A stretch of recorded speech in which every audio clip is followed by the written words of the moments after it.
नहीं, अधीर रंजन चौधरी जी ने एक और सवाल उठाया कि यूएन में है, आप कैसे कर सकते हो।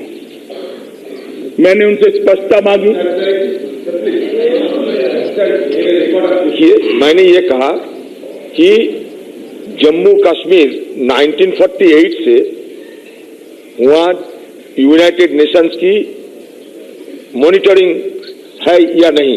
एक रुकिए एक मिनट कैसे ला सकते हो? दीजिए प्लीज, आप तो गृह मंत्री, आपके सारे जानकारी है। मैंने ये कहा कि जम्मू कश्मीर को अभी तो बाइफर्केट कर दिया गया, यूनियन टेरिटरी बना दिया गया, तो ये स्थिति क्या होगा, इसके ऊपर आपका क्या विचार होगा। और ये भी मैंने कहा, I want to be enlightened by you. ये और दूसरे आपको उठाया कि पीओके की स्टेटस क्या होगी। ये दो बात उठाया था मैंने, क्योंकि पीओके के बारे में आपकी जो विधायक है इसमें कोई इसका जिक्र नहीं है। इसीलिए सभापति महोदय, जो बिल लेकर मैं सदन के सामने उपस्थित हुआ हूं, इसमें पीओके और अक्षय चिन्ह दोनों का उल्लेख है और 1-1 इंच जमीन का उल्लेख है। जहां तक यूएन का सवाल है, सभापति महोदय, मैं थोड़ी इसके इतिहास में जाना चाहता हूं। 1 जनवरी 1948 में संयुक्त राष्ट्र के चार्टर के अनुच्छेद 35 में रेफरेंस किया गया।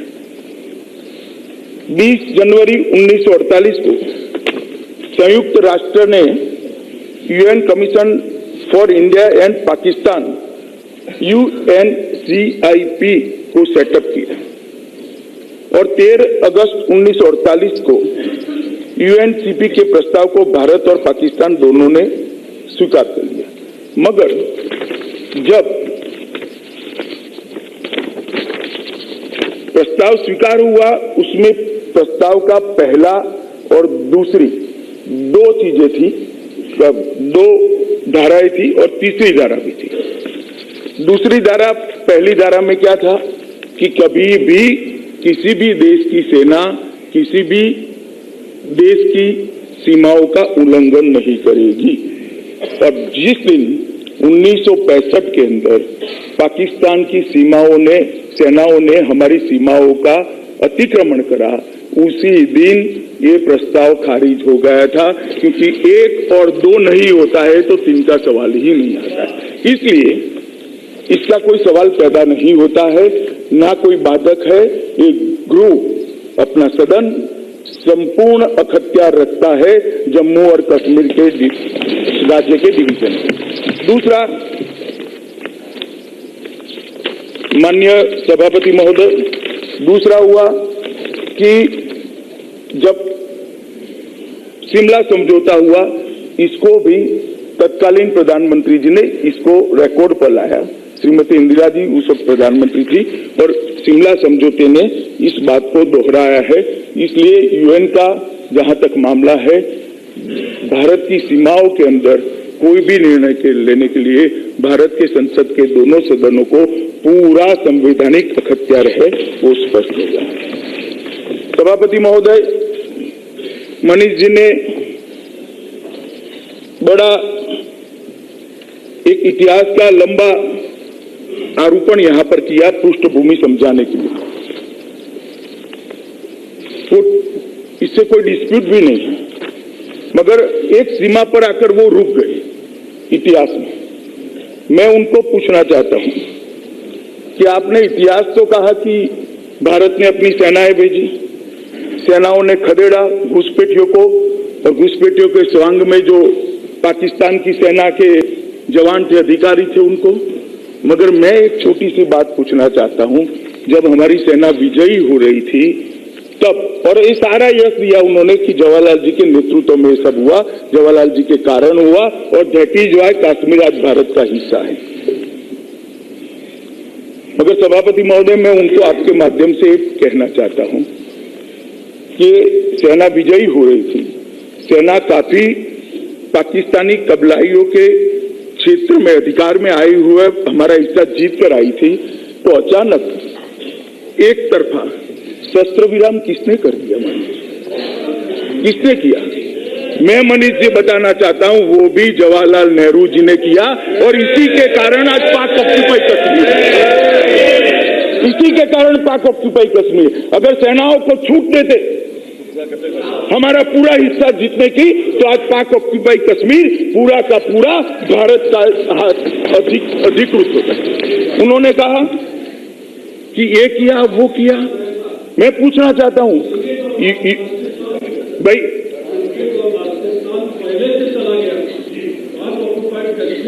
बाद में नहीं ठीक है, 47 में गिलगिट और बाल्टिस्तान मेजर ब्राउन उसको दे दिए। मैं पाक ऑक्यूपाई कश्मीर की ही बात कर रहा हूं अभी, क्योंकि इन्होंने पाक ऑक्यूपाई कश्मीर का रेफरेंस दिया है। बाद में यूएन का रेफरेंस किया अधीर रंजन जी ने। यूएन में ले कौन गया? कौन ले गया? ढेर सारे दस्तावेज है साहब, देश के उप प्रधानमंत्री और गृह मंत्री को विश्वास में लिए बगैर आकाशवाणी के रूम में जाकर वायु प्रवचन कर दिया कि भारत इस मसले को 35 सेक्शन के अंदर ले। सेक्शन भी ठीक पसंद करते, शशि थरूर जी को मालूम है ना। ना मत बोलिए, अब आप बोल रही भैया, आप बोल रही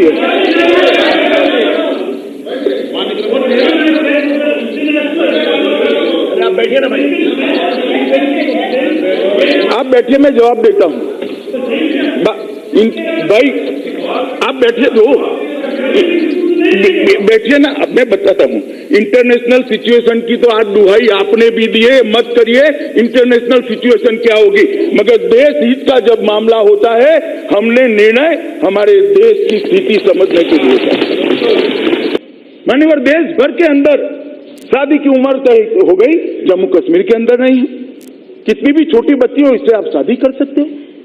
किस जमाने के में जम्मू कश्मीर को हम डाल रहे हैं? जो धारा 370 को जो रखना चाहते हैं, वो जवाब देना पड़ेगा देश की जनता को कि बाल विवाह का आप समर्थन करें, बाल विवाह का समर्थन। मान्यवर,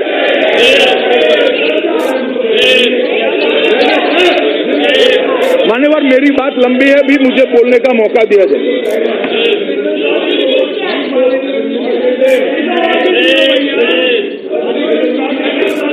मान्यवर,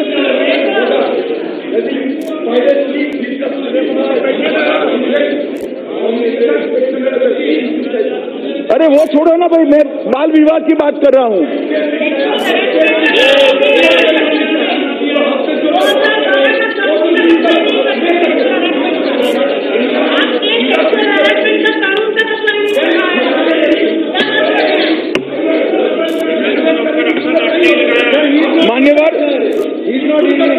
मान्यवर, मुझे बोलने देना चाहिए, मैंने सबको धैर्य से सुना है। मान्यवर, रविशंकर जी प्लीज। मान्यवर, दूसरा कानून, नेशनल कमीशन फॉर माइनॉरिटी, क्यों नहीं पहुंचाना वहां सिख रहते हैं, जैन भाई रहते हैं, लद्दाख पूरा बौद्ध धर्म मतावलंबियों से भरा हुआ है, क्यों ये माइनॉरिटी कमीशन नहीं बनाना? मान्यवर, दूसरा कार्य,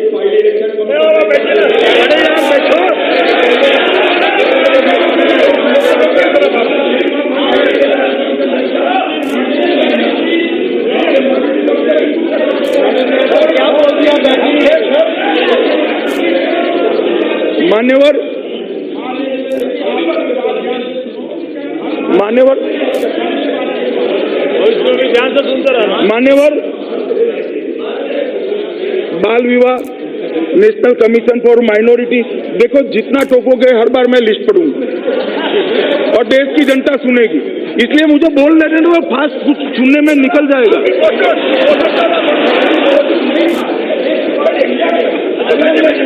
मगर हम सब ले रहे हैं अब हम सब ले रहे हैं। एक प्रस्ताव भेजा जो 2/3 बहुमत से आंध्र की सरकार ने रिजेक्ट कर दिया, आंध्र की असेंबली ने रिजेक्ट कर दिया, असेंबली और ऊपरी सदन दोनों ने रिजेक्ट कर दिया, मुख्यमंत्री ने इस्तीफा दे दिया, फिर भी आपने आंध्र का विभाजन करा। चर्चा क्या करी भाई, क्या चर्चा करी?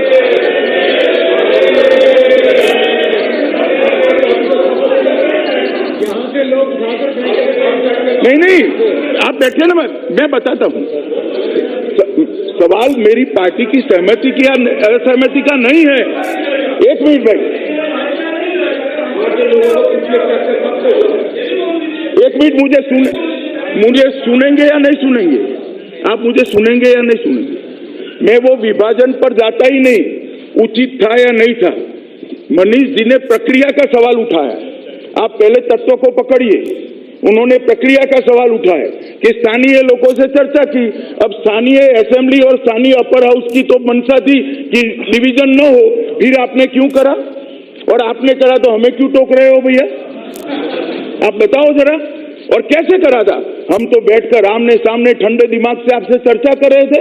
सदन के दरवाजे बंद कर दिए गए, टिंगा टोली कर उठाकर मार्शलों ने सांसदों को बाहर फेंक दिया।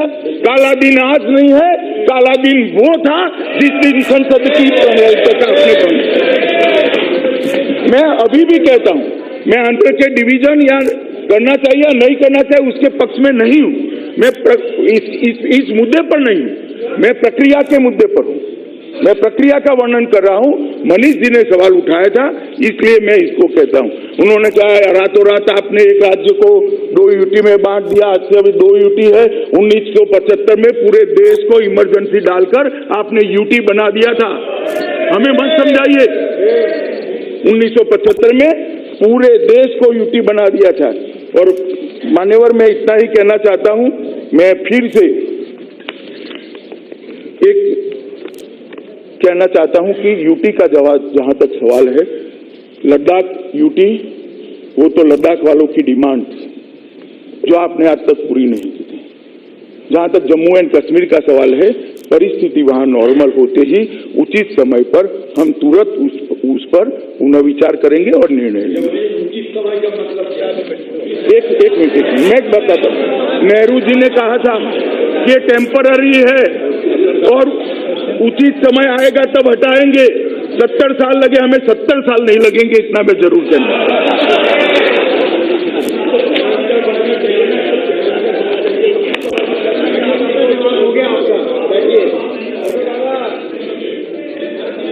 माननीय सभापति महोदय, सदन के सीनियर सदस्य श्रीमान बालू जी ने एक सवाल उठाया कि Sampat Prakash versus state of Jammu Kashmir के अंदर के जजमेंट के तहत ये जो बिल लेकर, संकल्प लेकर मैं आया हूं, ये अनकॉन्स्टिट्यूशनल है। और कानून कैसे है? बाल विवाह का कानून। भला छोटी बच्ची के साथ कोई शादी नहीं कर सकता, ये कैसे जम्मू कश्मीर के विरोधी कानून है? मान्यवर, देश भर के अंदर शादी की उम्र तय हो गई, जम्मू कश्मीर के अंदर नहीं है। कितनी भी छोटी बच्ची हो, इससे आप शादी कर सकते हो। ये किस जमाने के में जम्मू कश्मीर को हम डाल रहे हैं? जो धारा 370 को जो रखना चाहते हैं, वो जवाब देना पड़ेगा देश की जनता को कि बाल विवाह का आप समर्थन करें, बाल विवाह का समर्थन। मान्यवर,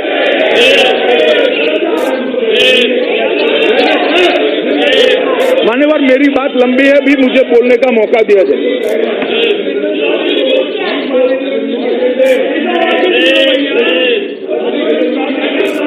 मान्यवर,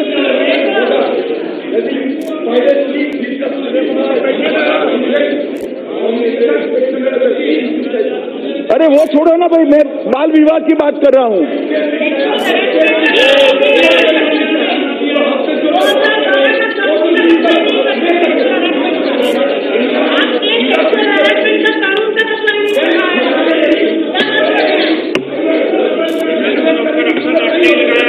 मान्यवर,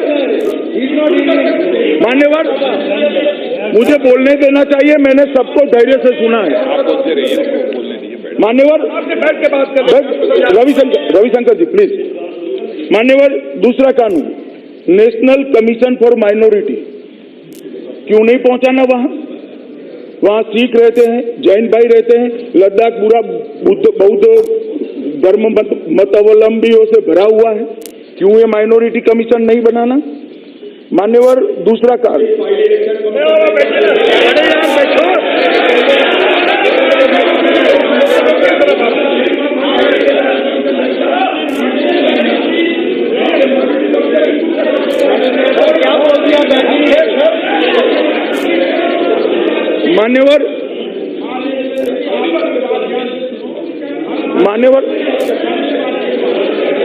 ध्यान से सुनते रहना। मान्यवर, बाल विवाह, नेशनल कमीशन फॉर माइनॉरिटी, देखो जितना टोकोगे हर बार मैं लिस्ट पढ़ूंगा और देश की जनता सुनेगी, इसलिए मुझे बोल देने दो, फास्ट कुछ सुनने में निकल जाएगा।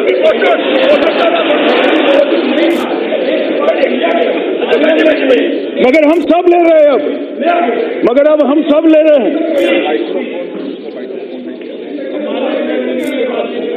माननीय अध्यक्ष जी, उसके बाद राइट टू एजुकेशन, 6 और 14 साल के बच्चों को पढ़ने का अधिकार इस देश की संसद ने दिया है और देश भर को यह अधिकार है कि बच्चे का अधिकार है राज्य से मांग करे, मैं जब तक 14 साल का होता हूं मेरे शिक्षा दीक्षा का व्यवस्था करें।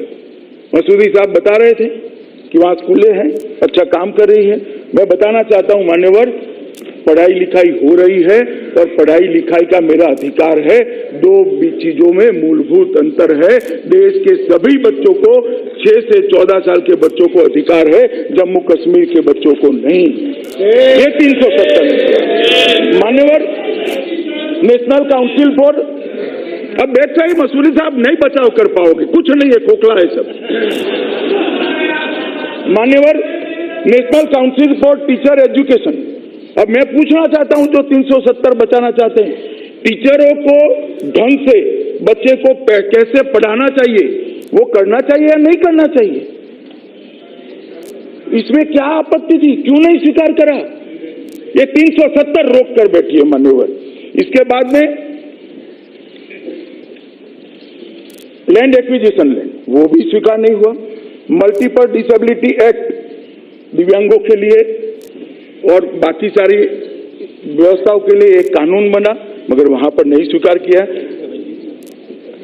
बूढ़ों के लिए बनाया हमने, जो वरिष्ठ नागरिक है, maintenance and welfare of parents act बनाया, उसको भी स्वीकार नहीं किया मान्यवर। और इसमें किसकी बुराई थी, कोई बता दे मुझे। ये धारा 370 ने क्या किया? कभी डेप्थ में गए हो? डेप्थ में गए हो? मान्यवर, में जो कटार लिखते हैं उनको भी सदन के माध्यम से कहना चाहता हूं, कभी इसके परिणामों के बारे में विचार किया है कि हमने क्या घट कर दी है घाटी की, जम्मू कश्मीर के नागरिकों की, कितने सारे अधिकारों से उनको वंचित रखा है। मान्यवर, सीनियर सिटीजन एक्ट मैंने कह दिया, डिलिमिटेशन, देश भर में डिलिमिटेशन हुआ, जम्मू कश्मीर में डिलिमिटेशन नहीं होगा। कितनी भी कॉन्स्टिट्यूंसी में आबादी बढ़ जाए, आप एक ही जनप्रतिनिधि मिलेगा, क्यों बोला? देश भर में बढ़ती आबादी के अनुपात में जनप्रतिनिधि मिले, क्षेत्र का बंटवारा हुआ, जम्मू कश्मीर में क्यों नहीं हो रहा है? क्योंकि मेरी वोट बैंक हट हो रही है। अब ऐसा नहीं चलेगा मान्यवर, अब ऐसा नहीं चलेगा। एक कलम हटते ही वहां पर सब धाराएं लागू हो गई मान्यवर। इसके बाद में विसल ब्लोअर प्रोटेक्शन एक्ट आया, कहीं पर भी भ्रष्टाचार होता है तो कोई व्यक्ति अगर उसकी सूचना तंत्र को देता है तो उसको प्रोटेक्शन देना चाहिए। यहाँ कांग्रेस पार्टी बड़े जोर जोर से इसकी प्रशंसा करती थी, मगर वहां नहीं चाहिए। क्यों? क्योंकि वहां 3 परिवारों का शासन है, भ्रष्टाचार पनपता रहे, हमें कोई आंच नहीं आनी चाहिए। और मान्यवर, मैं बताना चाहता हूं आपके माध्यम से, सदन के माध्यम से देश की जनता को कि चिंता 370 की नहीं है। वहां पर anti corruption bureau Modi ji के शासन के अंदर, राष्ट्रपति शासन के अंदर शुरू हुआ और कुछ फाइलें खुली हैं, इसकी चिंता है। इसके कारण 370 के लिए हो अल्लाह हो रहा है। जम्मू कश्मीर बैंक में जैसे ही एडमिनिस्ट्रेटर आया, चेहरे पर पसीने आने लगे, ठंड में पसीने आने लगे। क्यों बोला? हमें कोई चिंता नहीं है, हम पक्ष में रहते हैं, विपक्ष में रहते हैं, एसीबी देश में हर जगह पे है। 70 साल तक ये 3 परिवारों ने अपनी पकड़ बनाई जम्मू कश्मीर पर। 73 और 74वां संशोधन जम्मू कश्मीर में क्यों नहीं आया? कौन लेकर आया था? स्वर्गीय राजीव गांधी लेकर आए थे, मगर फिर भी हम नहीं करेंगे क्योंकि हमारी वोट बैंक वहां हट हो रही है। साहब, आज मैं तो धन्यवाद देना चाहता हूं नरेंद्र मोदी की इच्छा शक्ति को। राष्ट्रपति शासन आते ही हमने वहां पर पंचायत चुना। कुछ विधायक, कुछ सांसद, और वो भी क्या, विधायक सांसद भी क्या, ये 3 परिवारों के साथ पावर था। आज जम्मू कश्मीर के अंदर 40,000 पंच सरपंच अपने गांव का विकास का खाका खुद खींच रहे हैं, उनके पास अधिकार है, और 3500 करोड़ रुपए पंच सरपंचों को डायरेक्ट भेजने का काम, आरटीजीएस से भेजने का काम नरेंद्र मोदी सरकार ने किया। मान्यवर, ढेर सारी चीजें मैं बताता हूं लोकतंत्र के अंदर किस प्रकार से इनको रोका है। मान्यवर, गरीबी की बात करते हैं। मान्यवर, ये जो अपने आप को 370 से प्रोटेक्ट कर दिया, जनता को 370 से गुमराह करते रहे, 3 परिवार ही चुनकर आते रहे। तब सुनना है तो मैं बता देता हूं, बाद में आप मुझे रोकना बस। छोड़िए, मैं औचित्य भंग करना नहीं चाहता, और वो बताऊंगा तो आपको तिलमिलाहट हो जाएगी। माननीय अध्यक्ष जी,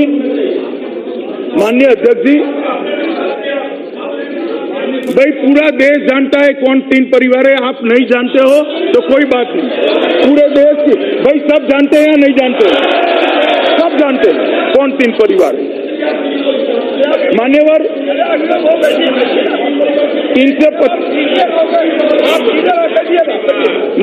370 और 35 से जम्मू कश्मीर के अंदर भ्रष्टाचार हुआ। पूरा पैसा जो जनता के कल्याण के लिए गया, वहां पर इतना विकास नहीं हुआ जितना विकास होना चाहता था। अभी सब लोग कहेंगे 370 की एडवोकेसी करने वाले कि डेवलपमेंट हुआ है। मैं आंकड़े देना चाहता हूं मान्यवर, 2004 से 2019 तक 2,77,000 करोड़ रुपया भारत सरकार ने जम्मू कश्मीर को दिया है, मगर जम्मू के गांव में जाकर देखिए स्थिति क्या है। गांव में जाकर देखिए कितनी गुर्बत है, कितनी गरीबी है, कहां गया है पैसा। ये 370 का उपयोग कर एक शेल्टर बनाकर अथाह भ्रष्टाचार करने का काम वहां के सियासतदानों ने किया। मान्यवर, 2011-12 में भारत में प्रति व्यक्ति भारत सरकार ने 3,683 रुपया एवरेज भेजा, जिसमें जम्मू कश्मीर भी आ जाता है, मगर एवरेज निकाले तो 3,683 प्रति व्यक्ति, 3,683 करोड़ नहीं, 3,683। जम्मू कश्मीर में प्रति व्यक्ति 14,255 करोड़ रुपया भेजा, मगर वहां विकास नहीं हुआ। मानो 2017-18 में 8,227 करोड़ रुपया भेजा, और अब जम्मू कश्मीर में 2017-18 में 27,358 करोड़ रुपया भेजा है। अब जाकर जब राष्ट्रपति शासन आया है तो उनके नसीब में गैस भी आया है, बिजली भी आई है, शौचालय भी आया है, गांव के रोड भी बन रहे हैं, और सरपंच और पंच बैठकर गांव के विकास का खाता। इसके लिए उनको 370 नहीं हटानी है मान्यवर, मगर मैं इसके साथ सहमत नहीं सोचता। बेटियों की बात करते थे, महिलाओं की बात करते थे। जम्मू कश्मीर की बेटी अगर कोई भारतीय से शादी करती है मान्यवर, तो उसके बच्चों को अधिकार नहीं जम्मू कश्मीर के नागरिक बनने का, वहां संपत्ति लेने का। क्यों? क्या गुनाह है उसका? एक ही देश के अंदर 370 का उपयोग कर बेटियों को कहां शादी करनी है इसके लिए बाध्य करोगे? कैसे कर सकते हैं आप? देश आगे बढ़ चुका है, अब ऐसा नहीं चलेगा। जम्मू कश्मीर की बेटी कहीं पर भी शादी करे, उसके बेटे बेटियों को अधिकार नरेंद्र मोदी सरकार से मिल जाएगा। मान्यवर,